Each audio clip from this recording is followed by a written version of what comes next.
എന്നാലും നിങ്ങൾ എന്താണ് പിള്ളേരെ പ്രസാദനെ വിളിക്കാത്തത്? അത് പിന്നെ എല്ലാരും വാ, ഒരു കാഴ്ച കാണിച്ചു തരാം. വാ.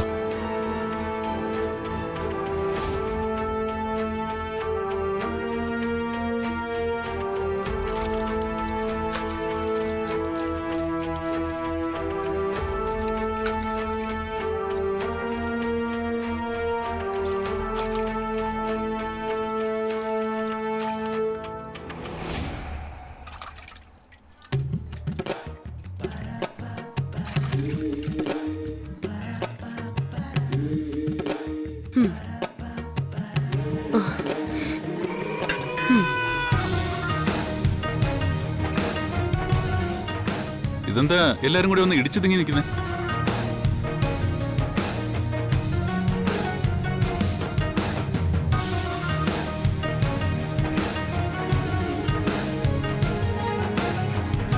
എന്താ ആരതി കാര്യം പറ.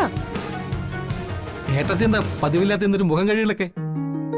പതിവില്ലാതെയോ? മുഖം കഴുകുന്നതിന് എന്താ കുഴപ്പം?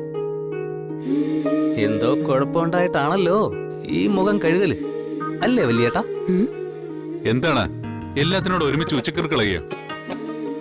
പുഷ്പൻ ചേട്ടാ, നിങ്ങൾ ഈ പ്രായത്തിൽ കൂത്തു കളിക്കാൻ നടക്കുന്നയാ എനിക്ക് മനസ്സിലാവാത്ത.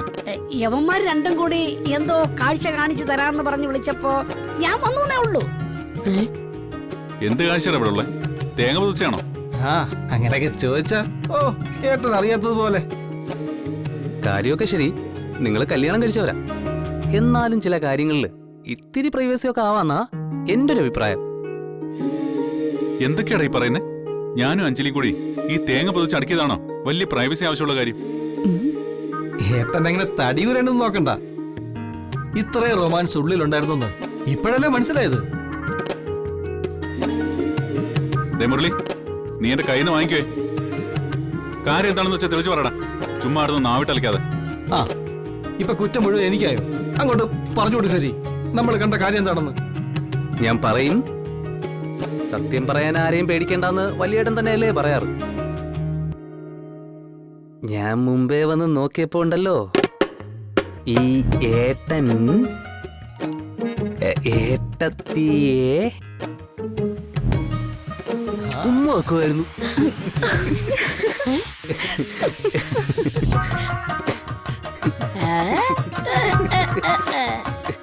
ഹരിക്കുട്ട, വേണ്ടാത്തത് പറഞ്ഞാലേ നീ.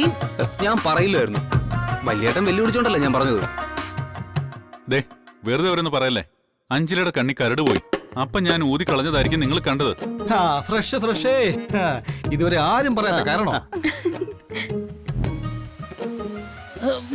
മതിയാക്ക്. ഇത്ര കളിയാക്കാൻ മാത്രം എന്താ ഇവിടെ? ഭാര്യ ഭർത്താക്കന്മാരാകുമ്പോ അങ്ങനെയൊക്കെ തന്നെയാ. ചിലപ്പോ പെട്ടെന്ന് പ്രേമ തോന്നിയ ഉമ്മ വയ്ക്കും. അതിനെന്താ ഇപ്പോ? ഞങ്ങളതിന് എതിരൊന്നും പറഞ്ഞില്ലല്ലോ. അതെ, ഏട്ടനും ഏട്ടത്തി അല്പം റൊമാൻസ് ഒക്കെ കാണിച്ചു നടക്കുന്നത് തന്നെയാ ഞങ്ങൾക്കും ഇഷ്ടം.